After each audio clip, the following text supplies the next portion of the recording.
Good afternoon. I am coming today to talk to you about the security leak, the background. So we are going to discuss not only the background, but also the national security leak in detail, as well as key takeaways from the leak, the Department of Defense's reaction to that, to the leak, and then also whether or not there's been a satisfactory solution or has the damage already been done.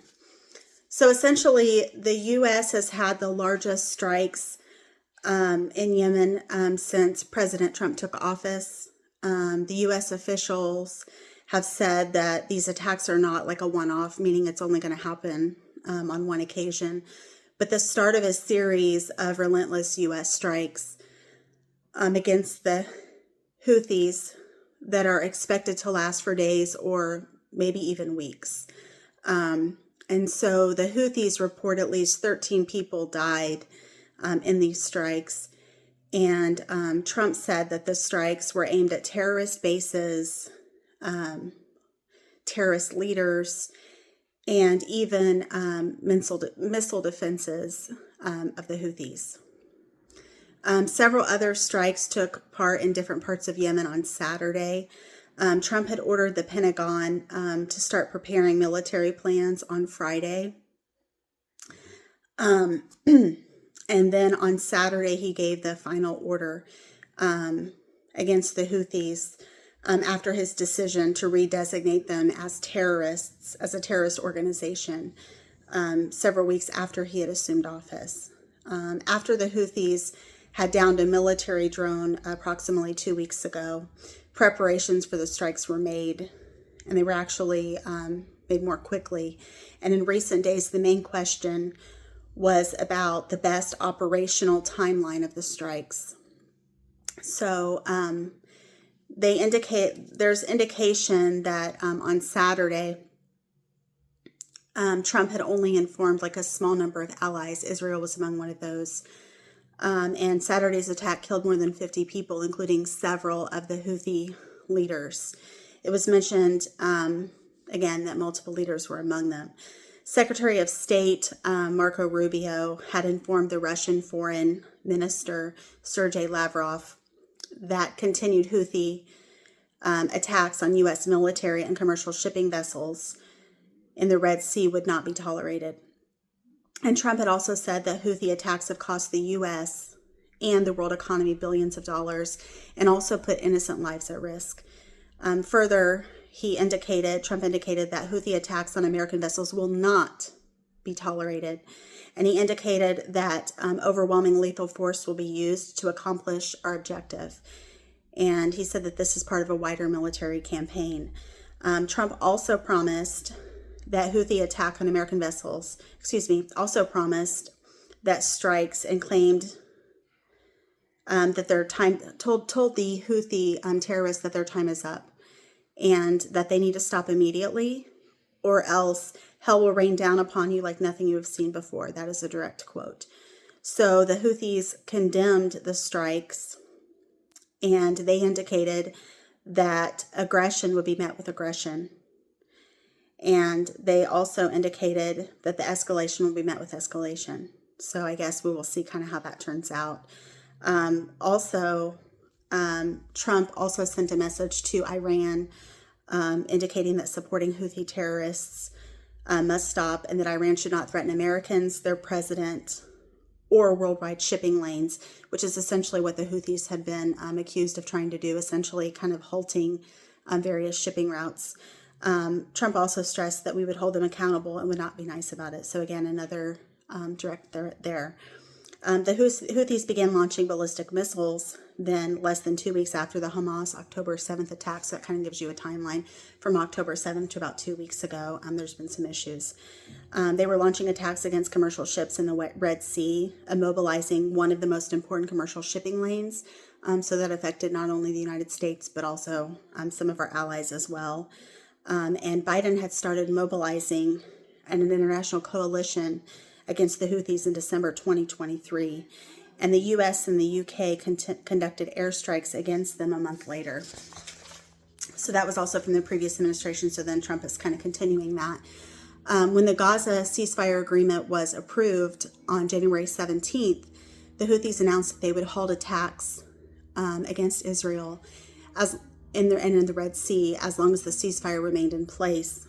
They began threatening to resume their attacks when the ceasefire wasn't extended in the last 2 weeks, and when Israel announced that it was suspending humanitarian aid shipments into Gaza. Number 2, what exactly is the national security leak and how did it occur? Essentially, it was a signal chat which detailed plans for airstrikes in Yemen, which included a reporter in the chat, Jeffrey Goldberg, I believe, who was invited accidentally by Mike Waltz, the national security advisor. The Dems believe it reveals a widespread mismanagement of classified information under Trump's administration. That's what they're arguing. Ratcliffe and Gabbard indicated that no classified information was released or was shared, and this contradicts the reports by the editor-in-chief, Jeffrey Goldberg, of The Atlantic. He hasn't yet released the text, but indicated that he might do that. Wyden of Oregon has said that there ought to be resignations, starting with the National Security Advisor and the Secretary of Defense. Defense Secretary petehegseth had called Goldberg a deceitful and highly discredited so-called journalist who's made a profession of peddling hoaxes time and time again. However, the White House Security Council had already confirmed that the leak was actually authentic and that the chat that Goldberg had showed them appeared to be authentic. And so apparently equally concerning is the fact that Senator Bennett had a problem with the fact that Mr. Goldberg was actually reading the signal chat while he was in a parking lot of a grocery store in Washington, D.C. Again, can you imagine like the national security issues with that? I mean, crazy. Also, Democrats are vowing to get the transcript to be able to check the testimony of Senator Gabbard and tulsigabbard, as well as Ratcliffe as well, against the testimony. The former Navy SEAL, when he heard on Monday, said someone effed up. So key takeaways from the leak. We see that exposed classified information and private deliberations among the highest-ranking officials of the U.S. government, including the Department of Defense and other individuals, Secretary of State Marco Rubio, Vice President Vance and National Security Advisor Mike Waltz, Deputy Chief of Staff Stephen Miller, Secretary of State Marco Rubio, and CIA Director John Ratcliffe were on the chat. And it is believed that Waltz accidentally invited Jeffrey Goldstein, or JG. Stephen Miller, it's not explicit Stephen Miller, but it shows SM. Trump indicated Monday that he wasn't aware of any of the story, and he wasn't a big fan of The Atlantic anyway. So the U.S. government does not permit use of signal to transmit classified information. Some suggest that Waltz may be guilty of violating the Espionage Act, even though it was an accidental act, because he was coordinating national defense plans in a careless manner. And there's some that say that careless can be enough to be guilty of that offense. And you might remember some of the Republicans, Waltz and Rubio, were a couple of the Republicans that had an issue with Hillary Clinton using a private server to have her email, her work government email. Vance here is also the voice of dissent, saying that he believed that they were making a mistake on how they were messaging, because he was worried about getting things to the American people in a palatable manner and in a way that they would understand and get behind. He also believed that Trump's position was inconsistent. That message was inconsistent with what Trump was trying to convey in Europe right now. And he argued that freedom of navigation was more important to Europe than to U.S. economically, and that by delaying a month, that would give them time to build the case for the American people, as I said. Vance then said to Hegseth, if you think we should do it, let's go. Vance later said that after subsequent agreements, he and Trump, subsequent conversations, he and Trump are actually in complete agreement on how the messaging should go and what they should tell the American people. The issue is not how they should do the attack, but the issue is the messaging of what should go to the citizens of our country. And it appears that there's also animus against Europeans, because Vance also vetoed some of the things that would have benefited the Europeans more so than the Americans. And he believed that the Europeans should actually take control of the mission rather than the United States. It was up to them to execute. And when Waltz and others responded with evidence that only the U.S. was capable of doing that, Vance said he hated bailing out the Europeans again, to which petehegseth replied, "I fully share your loathing of European freeloading. It's pathetic." And a user known as SM, which they believe to be, Axios believes to be Stephen Miller, perhaps, said they would ensure that the Europeans and Egyptians know what we expect in return. There's no indication of what we would expect in return. And they asked, if European doesn't remunerate, then what? If the U.S. successfully restores freedom of navigation at a great cost, there needs to be further economic gain in return. SM user returns. The compensation is left unclear. The Democratic response has been calling for investigation and political consequences as a result of the leak of for the national security officials involved. Senator Chris Coon of Delaware says every single one of the government officials on the text chain have now committed a crime, even if accidentally. That's been named at least twice by some of the lawmakers.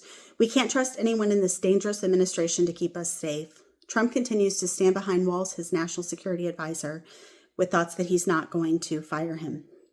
And the Department of Defense reaction, Goldberg has withheld texts from Hegseth that contained operational details of forthcoming strikes on Yemen, including information about targets, weapons the U.S. would be deploying, and attack sequencing.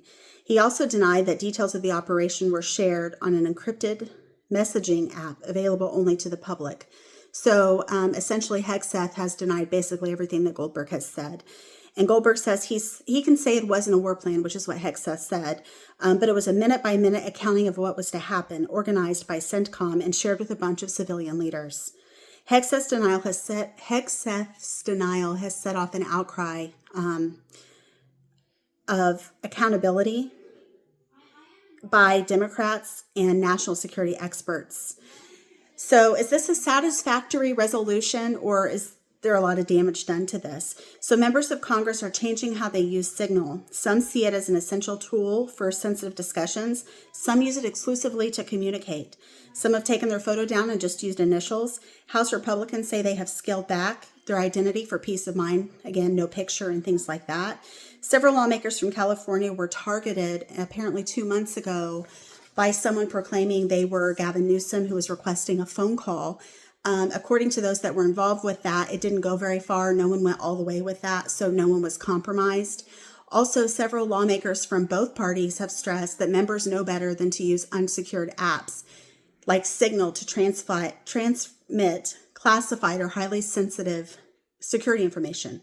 Most lawmakers and congressional administrators have long-standing concerns about the security of even encrypted messaging apps. So people can screenshot what's on your screen. Lawmakers received a briefing in December about generally using apps on the phones anyway, but knowing that they are all targets, because they are. And finally, a senior House Democrat said, I've been telling everybody that Signal is not as bulletproof or as secure as we think that it is. So in conclusion, do you think that this has resolved the issue or not? If you found some value from this video and been able to kind of get some heads or tails as to what's going on, please like and subscribe. Thank you for listening today. And if you have any questions, feel free to leave a comment or a like or whatever. And I hope you have a good rest of your day. Thank you. Have a good day. Bye-bye.